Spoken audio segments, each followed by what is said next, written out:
Capital News tonight. President Magufuli welcomes President Kenyatta to Chato.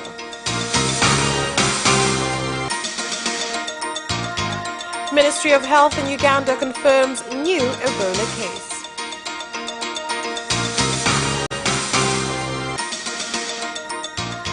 Minister Mwakembe to meet cricket stakeholders at Gymkhana grounds.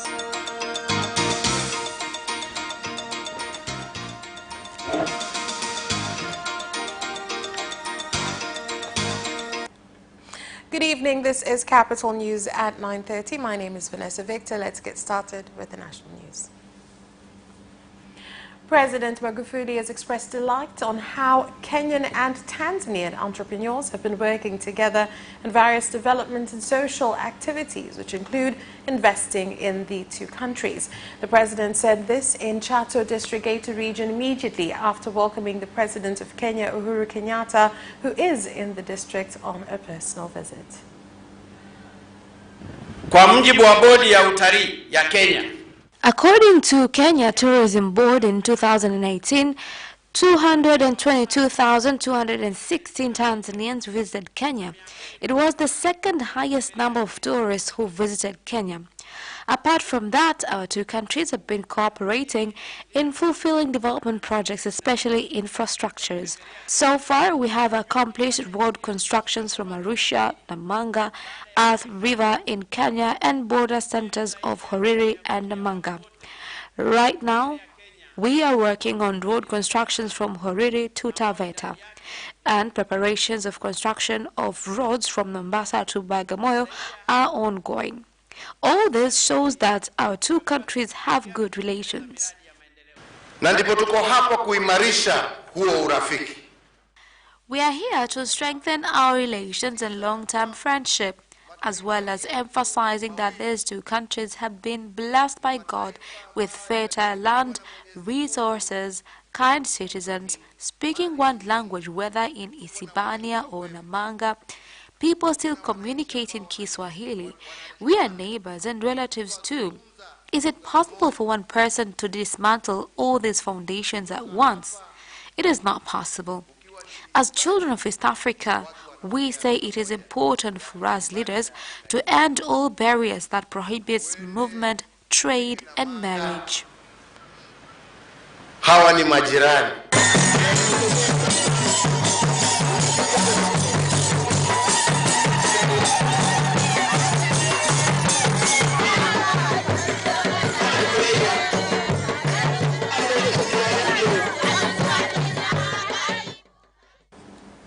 The Minister of Works, Transport and Communications, Engineer Isaac Mwelwe, said that the cost of communications in African countries is still high in comparison to Europe, where the technology began, and advised institutions overseeing communication sector in countries of the East African community to place similar network costs.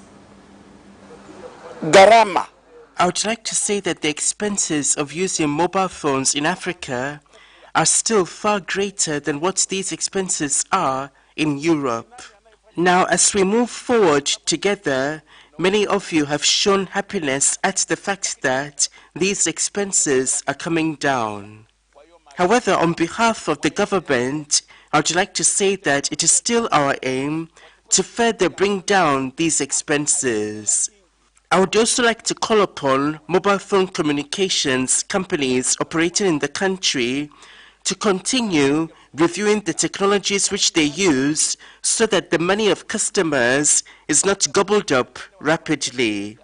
For example, a customer may buy a bundle at such a high price, but after a brief time only, the customer discovers that the bundle has completely finished. One wonders then about the type of technology that these mobile phone companies use, which just eat up the funds of customers very rapidly. I would like to say that during the last 20 years, we have not had any way in which to give prizes or awards to those who excel in the communication sector throughout East Africa. I am pleased, though, now to report that the Tanzania Communications Regulatory Authority, the TCRA, has started a process which will culminate in a prize-giving event where prizes will be given to the best services providers who provide various types of services. I would like to emphasize that the aim of doing this is to increase competition in the sector, which, by the way, will result in the provision of better services. I would like to say that whenever we broadcast a live event here in Tanzania, we normally use the internet to facilitate such a broadcast. But I would like to point out that we have met various problems whenever we go to another country in the region which normally does not use the internet during such live transmissions of events. Therefore, we have requested the East Africa Communications Organization, IACO, to work on trying to harmonize the communication systems of all countries in the East African community. I feel that if this can be done, it would help to reduce the major inconveniences that some of us get whenever we are trying to broadcast live events from a different country. The National Electoral Commission has provided a schedule for the by-elections for Singida East after the Speaker of Parliament, Job Ndugai, informed the Commission of an open position in the constituency, which is located in Ikungi District Council, Singida Region. Uchaguzi imepokea barua kutoka kwa Spika wa Bunge la Jamhuri ya Muungano wa Tanzania. National Election Commission has received a letter from the Speaker of the Parliament of the United Republic of Tanzania, who adhered to Section 37, Subsection 3 of National Election Act, Chapter 343, by informing the Commission on vacant of Singida East Member of Parliament in Ikungi Council, Singida Region, following the MP for the constituency, Honorable Tundu Lissu, failed qualities of being a Member of Parliament after failing to submit to the Speaker assets and debt statement, failed to attend 7 Parliament meetings without Speaker's permission. Adhering to directives of Section 37, Subsection P of the National Election Act, National Election Commission is informing the public on by-election on Member of Parliament for East Singida. The Commission has planned to hold the by-elections for Member of Parliament of East Singida by following on Government Laws and National Election Act with the following schedule. Forms for nomination of candidates will be released between 13th to 18th of July this year. Selection of candidates will be done on 18th July this year, with campaigns expected to begin between 19th to 30th July this year, and elections will be held on 31st July 2019. Na siku ya uchaguzi itakuwa ni tarehe 31 Julai mwaka huu. The Police Force Special Task Force has caught 5 people accused of being found with 7.9 kilograms of heroin in Chihanga Village, Newala District, Mtwara Region, when being smuggled from neighboring Mozambique by a San LG motorcycle that was being used to transport the drugs.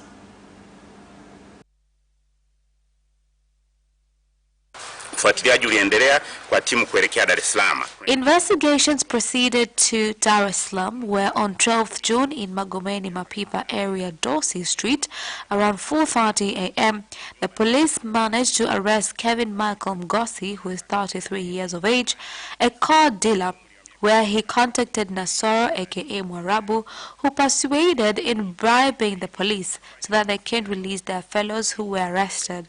However, the police set a trap and arrested Jeremiah Mlenga with over 10 million shillings. Wapatiwe rushwa ili waweze kuachia wenzao ambao tayari wanawashikilia. One day after the exercise to get rid of mosquitoes spreading dengue by Kinondoni Council in Dar es Salaam, the leadership of Msisiri B, Mananyamala Ward, has emphasized the importance in ensuring health, safety and that of the environment, while children of the street continued to play in the unsafe environment. Jitihada zetu kwanza kabisa. Our responsibility is to ensure that our surrounding environment are clean, remove stagnant water. Living near Kambangwa Dam, honestly, there is a lot of mosquitoes surrounding this area, but we are trying using mosquito repellent and mosquito sprays inside our houses. Hali ya ugonjwa wa dengue katika mtaa wangu ulikuwa umepanda zaidi. The problem of dengue fever in my street was very high, but we are hoping that the pesticides will help in reducing the ratio of sick people. Ilikuwa bizidi. Prime Minister Majaliwa said that the government is supporting efforts of all religious institutions in the country to bring about development, especially in implementation of development projects relating to social services, where he said that the government is continuing to fight to reduce dependency on foreign aid. Serikali yetu imeendelea kupunguza kiwango cha utegemezi kwa washirika wa maendeleo katika bajeti kutoka 12.5 mwaka wa fedha 2017-18 hadi 8% mwaka wa fedha huu ambao tunaanza nao wa 2019 mwaka 2020. Over 400 residents of Tanga in Kasera area have asked the government to intervene following the land which they purchased in previous years through the village government illegally from some officials of the land's divisions. There was no meeting held in informing people on issues on specific amount for survey because it stated that we have to pay 900,000 shillings. But we kept on wondering how come. Is it for Tanga district or Maweni ward? Because all we heard the Minister of Land, William Lukuvi, has said that 150,000 is the amount to be paid. We have written the letter to Honorable Minister William Lukuvi and even President Dr. John Pombe Magufuli, but unfortunately all the letters have not been replied. We're waiting for the campaign period to come because they shall be here seeking for our votes. Then that will be our opportunity to know our fate. Huge numbers of people have continued to be registered and own land legally. The complications happens when people buy land which is already owned by somebody else. Despite the contractor of a water project at Mzase village in Mpwapwa district in Dodoma region completing construction of the project 4 months ago, over 2,000 residents living in the village, especially women, continue to face the challenge of having to go out for long distances in search of water and at times are forced to sleep outside their homes during this search. We used to search for water behind the mountains, which is very far from our villages. Sometimes we were forced to sleep there. With such long distances, only 10 liters of water could be carried. Right now, we are grateful to our president and leaders of Mzase for making water problems history. I want all the residents to get clean and safe water. It is not possible for leaders to overlook such important matters. That is a sabotage to the government. How come a government which is capable of constructing standard gauge railway failed to provide water to its citizens? Please, the contractor should construct the pipeline for people to get access to water, and then you will deal with the government to collect your construction funds later.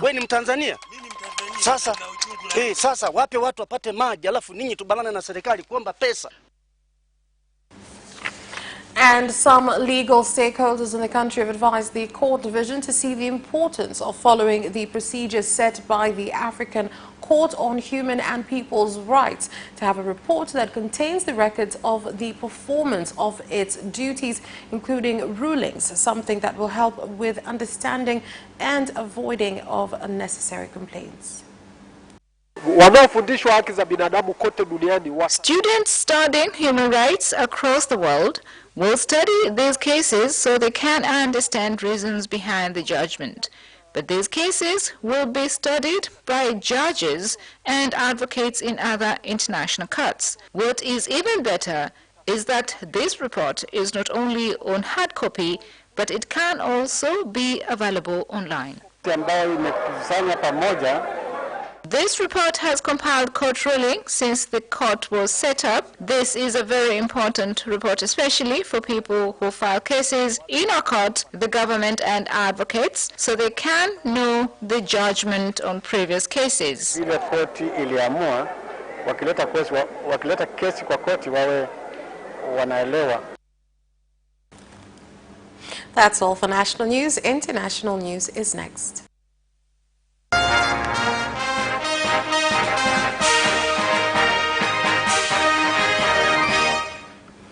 And in international news, the Ministry of Health in Uganda has given a warning to citizens living near the DRC border on the Ebola virus after tests conducted at the government laboratory showed that the woman who passed away in Ariwara, northeast of Uganda, had the Ebola virus.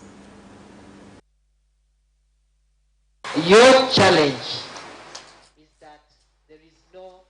The challenge here is there is no designated point of entry. We all know that Ebola has no boundaries. We are disappointed that in some borders there is no health inspection taking place, despite the fact that the Ministry of Health has invested so much. What if the lady in question had gone far?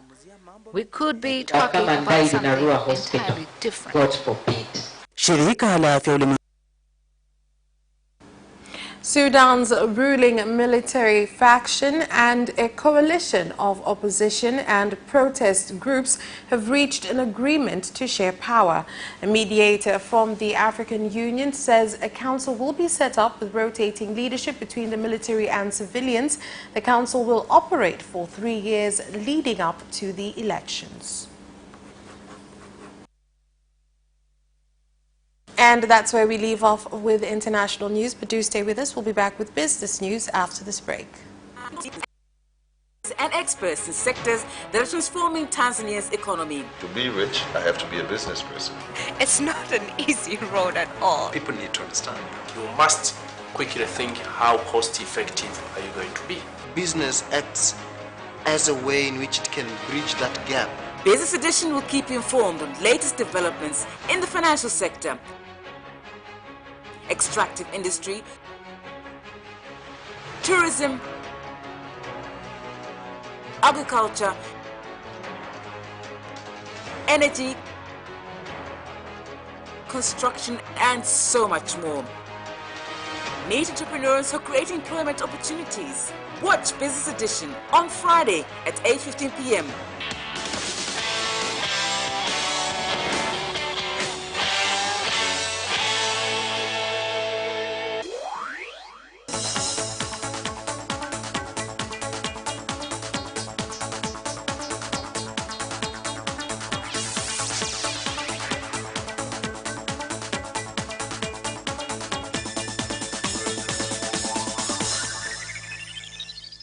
Welcome back, and let's take a look at the business news.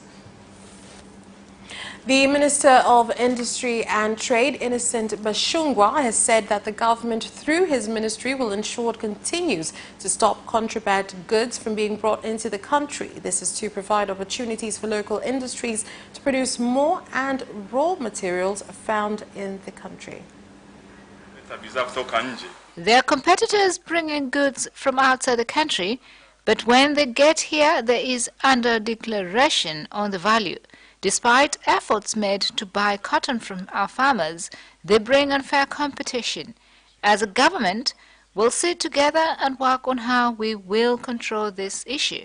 As I'm here today to look for a better price for cotton farmers, we will stand by this so homegrown cotton can be used to make items, which in the process will create employment, and they will in return pay tax.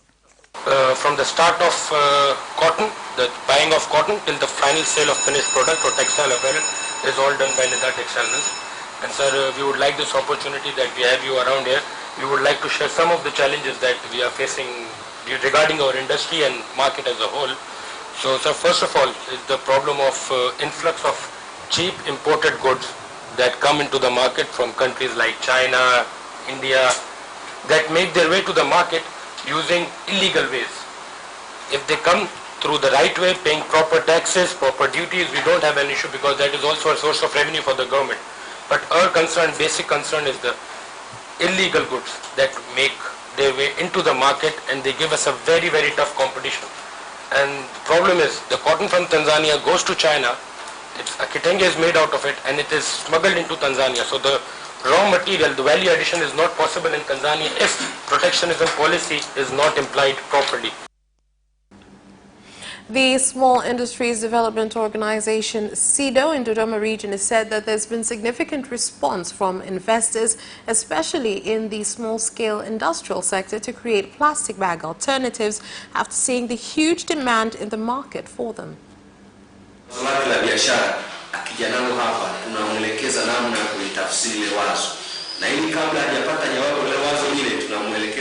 If someone presents a business idea, then we guide him on how to go about it and how he can turn an idea into an opportunity. We also offer advice on small loans. We show them how to apply for a loan as capital to set up a business. A lot of people who come to us know very little on packaging, so we train them on how they can better package their products to make them appealing to the consumer. Kwa upande wa uwekezaji, nadhani tumekuwa na zoezi kubwa hasa la kufanya ushauri na namna gani ya wao waweze kuwekeza katika maeneo sahihi yanaweza kuleta faida katika shughuli zao za kibiashara. And that's all for business news. Sports is next. Away first time, good start from Bolt. Bolt leading the moment and going away. Gay trying to go with him and he's being dragged through to second place, but he's going to win it by 2 meters. Away first time, good start from Bolt. Bolt leading the moment and going away. Gay trying to go with him and he's being dragged through to second place, but he's going to win it by 2 meters.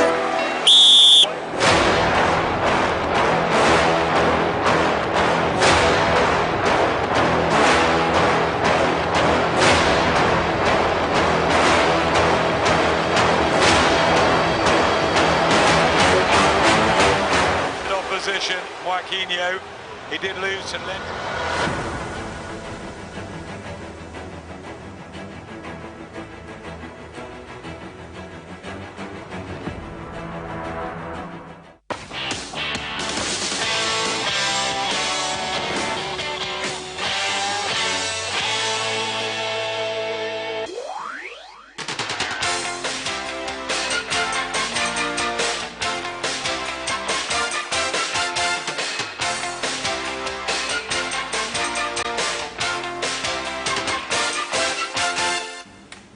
And in sports. The Minister for Information, Arts, Culture and Sports, Dr. Harrison Mwakembe, will meet cricket stakeholders on Saturday at the Gymkhana Club in Dar es Salaam to discuss development of the sport in the country.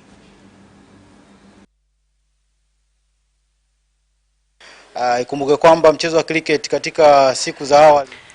It should be remembered that cricket was performing well earlier locally and internationally, but now it has been seen to be falling behind, and so the ministers saw it fit to meet the stakeholders to make sure sports can develop in Tanzania as our fifth phase government wants. Inaendelea kufanya vizuri hapa nchini Tanzania kama ilivyo serikali yetu hii ya awamu ya 5. The Tanzania amputee national team, Tembo Warriors, will play a friendly against Nigeria's Special Eagles in the end of this month in Dar es Salaam as part of preparations for the African Amputee Championships, which will take place from September 30th to October 14th in Angola. Kimsingi katika nchi 5 ambazo zilikuwa zinashindana kwenye mashindano haya ya SECAF. Basically, among the 5 countries that were participating in the SECAF competition, 3 countries have qualified for the African Championships, which will take place in Angola from September 30th to 14th of October. So you can see the competition had a big impact that led to provide 3 teams that will participate at the African level from East Africa. This is a huge step for us, and we see Tanzanian amputee football growing largely. Kweli tunaona mpira wa miguu kwa walemavu unaenda kukua kwa kiasi kikubwa sana.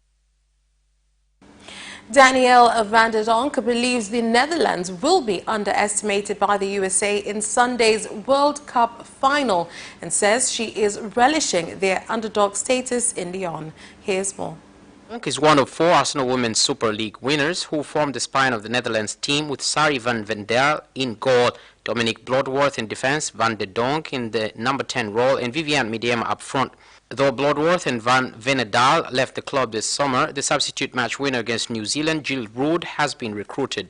The European champions struggled to qualify for this tournament, doing so via the playoffs, but are now in the second consecutive major final at only their second World Cup. It has been an impressive rise for a nation that has established a domestic women's league only in 2007. Standing in their way are the formidable USA side in the first meeting of the world and European champions in the final. Leicester City have completed the signing of Jose Perez from Newcastle for around £30 million. Here are more details. The old striker has signed a 4-year contract with Leicester after they activated the buyout clause in his contract and bid off competition from a number of leading European clubs. Leicester will now press ahead with the attempt to sign Yuri Tillmans from Monaco. Tillmans is keen to move to the King Power Stadium after enjoying a successful loan spell last season, but it is understood that Leicester and Monaco are still some way apart when it comes to the evaluation of the 22-year-old midfielder. Leicester recognized that it will take a club record deal to sign Tillmans, but the asking price is currently upward of £40 million, and there may well need to be a compromise to get the transfer through. Bernard Tomic has been fined his first round of £45,000 prize money by Wimbledon for a lack of effort in his defeat to Joe Wilfred Tsonga. The Brazilian, who was punished for a similar offense 2 years ago, has been hit with a sanction after the All England club ruled he did not perform to the required professional standard during his 58-minute loss. Tomic, who can appeal against the charge, was rolling serves in and did not chase balls down at Tsonga, wrapped up the quickest win in the men's singles since 2004. A statement from Wimbledon read, "All players are expected to perform to professional standard in every Grand Slam match. With respect to first-round performance, if in the opinion of the referee the player did not perform to the required professional standard, the referee may determine that the player be subject to a fine of up to first-round prize money." And that sports item ends our news bulletin. On behalf of everyone who created this program for you, thank you for watching. My name is Vanessa Victor. Have a good night.